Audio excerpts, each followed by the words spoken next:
आज हम मौजूद हैं वार्ड 51 से कांग्रेस पार्टी की पार्षद पद प्रत्याशी किरण मेघवंशी जी के साथ। किरण जी से हम बात करेंगे वार्ड के बारे में। सबसे पहले तो उनके खुद के बारे में, उनके राजनीतिक करियर के बारे में, फिर वार्ड के बारे में। तो आइए बात करते हैं।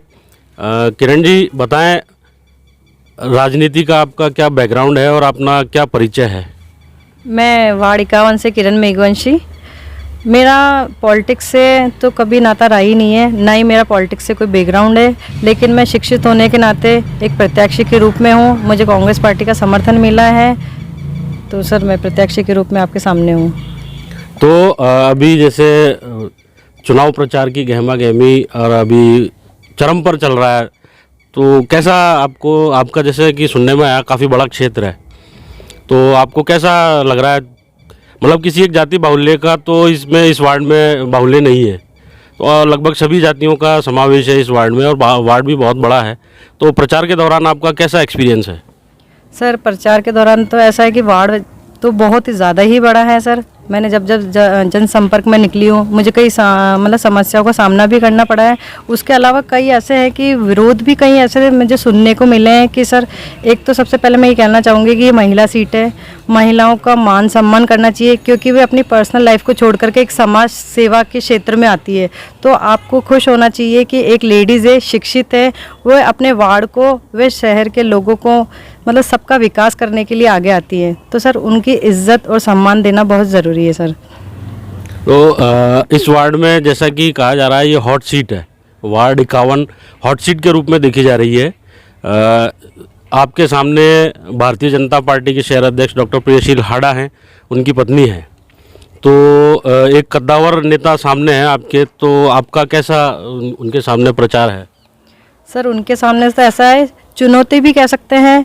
कई लोग मुझे ये भी बोलते हैं कि आपके सामने एक मेयर पद के लिए दावेदार है, जो कि एक शहर अध्यक्ष है, उनकी वाइफ है, आप उनके सामने हॉट सीट पर बैठे हो, आप तो आपको कैसा लगता है? तो सर मेरा ये मानना है कि देखो, पिछले कई सालों में भी बीजेपी का ही अपना बोर्ड बना है, उनका अध्यक्ष भी अपना अध्यक्ष है, वो भी बीजेपी का ही है।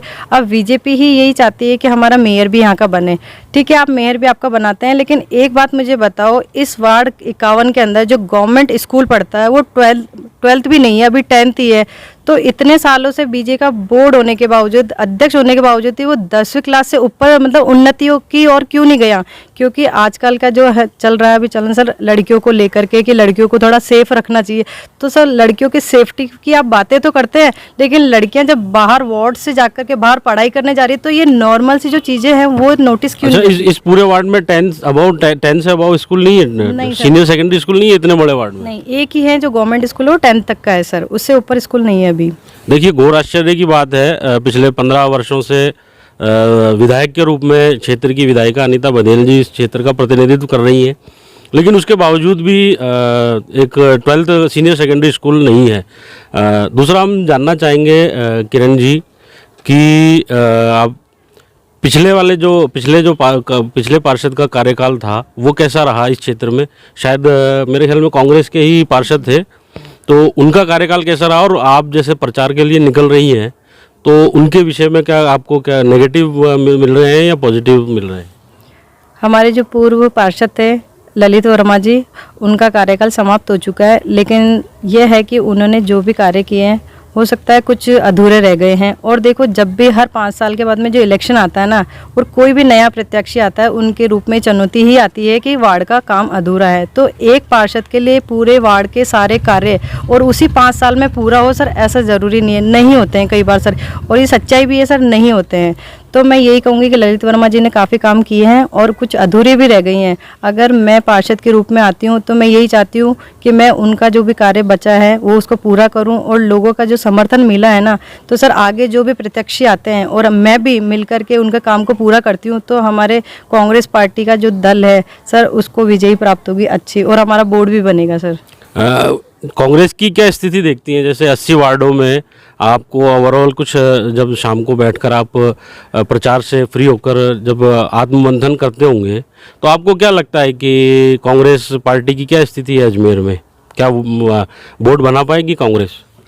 सर इस बार जो है जनता थोड़ा संभल चुकी है और समझदार भी हो चुकी है, क्योंकि कई सालों से कई परेशानियों का सामना कर रही है अभी अभी की जनता। तो सर जनता खुद भी यही चाहती है कि इस बार जो बोर्ड बने वो अपने कांग्रेस पार्टी का ही बने। अच्छा, दूसरा हम ये जानना चाहेंगे मैडम, आप वार्ड 51 से चुनाव मैदान में हैं और पूरी शिद्दत के साथ, पूरी लगन के साथ, पूरी मेहनत के साथ आप चुनाव प्रचार में लगी हुई है, जुटी हुई हैं। यदि आप विजयी हो जाते हैं तो विजयी होने के बाद आपकी क्या प्रायोरिटी रहेगी क्षेत्र में विकास के लिए? सर अगर मैं विजयी प्राप्त करती हूँ तो सर मैं यही कहूँगी कि हमारे वार्ड के अंदर एक तो एम्बुलेंस होना बहुत ज़रूरी है, क्योंकि यहाँ के जो लोग हैं ना, कई ऐसे मजदूर हैं जो तक कि है ना एक दिहाड़ी के रूप में काम करने जाते हैं सर। तो उसमें मजदूर भी हो सकते हैं, कई घर में बीड़ी बनाने वाले भी हो सकते हैं, और भी लोग ऐसे हो सकते हैं सर उनके पास में कन्वेंस के साधन नहीं होते हैं सब। जब कोई ऐसी परिस्थिति आती है तो कन्वेंस होना बहुत ज़रूरी होता है। तो मैं चाहती हूँ कि हमारे वार्ड के अंदर जो है एम्बुलेंस उपलब्ध हो। उसके अलावा ये भी होते हैं कि कई के नल की, बिजली की बिल की अधिक ऐसी समस्याएँ हैं जो लोग कई पढ़े लिखे होते हैं वो तो ऑनलाइन कर सकते हैं, बट वो लोग नहीं कर सकते। तो मैं ये चाहती हूँ एक ऐसा शॉप या ई मित्र वगैरह एक लोकल उनके एरिया में भी होना चाहिए, जो लोगों को क्या भाग दौड़ नहीं करना पड़े, वहीं शॉप से चले जाए। इसके अलावा एक ऐप भी ऐसी मैं डाउनलोड करके बनाऊंगी कि ताकि लोगों को उससे जुड़ करके अपनी समस्याओं का समाधान जल्द हो सके। मैं मिलूँ नहीं मिलूँ, लेकिन ऐप के द्वारा वो कंप्लीट हो सके सर। और इसके अलावा इसके अलावा यही सर है, मैं एक रिक्वेस्ट करूंगी कि हमारे स्कूल को बढ़ावा दिया जाए, थोड़ा 12th तक करा जाए, लोगों को शिक्षित बनाया जाए, समझदार बनाया जाए। कोई भी प्रत्याशी आप जो चुनते हो, आपका वोट एक अमूल्य होता है, सोच समझ के विचार को दो। एक वोट के चक्कर में आप 5 साल किसी और को दे देते हो, देने के बाद में फिर कहते हो कि इस पार्षद ने काम नहीं करा, उस पार्षद ने काम नहीं करा। तो सही प्रत्याशी चुने और विजयी बनाएं। किरण जी, कल का सम्राट से बात करने के लिए आपका बहुत बहुत शुक्रिया।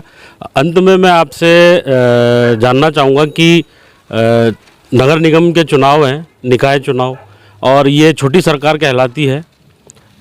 शहरों की, छोटे छोटे वार्डों की, आम पब्लिक की छोटी सरकार कहलाती है। तो आप कल का सम्राट न्यूज़ चैनल के माध्यम से वार्ड वासियों को, शहरवासियों को, निगम परिसीमा में निवास करने वाले सभी आम नागरिक मतदाताओं को क्या संदेश देना चाहेंगे? सर मैं यही संदेश देना चाहती हूँ, अभी कांग्रेस की सरकार है और अपना पूर्व पार्षद भी कांग्रेस का है। मैं यही चाहती हूँ फिर से आप कांग्रेस को विजयी बनाएं और कांग्रेस का वोट बनाएं, ताकि अपनी जो भी समस्याएं हैं अपन जल्द पूरा करा सकेंगे सर। शुक्रिया किरण जी, आपने अपने महत्वपूर्ण समय में से हमें समय निकाल कर दिया और हमसे बात की। शुक्रिया, धन्यवाद सर।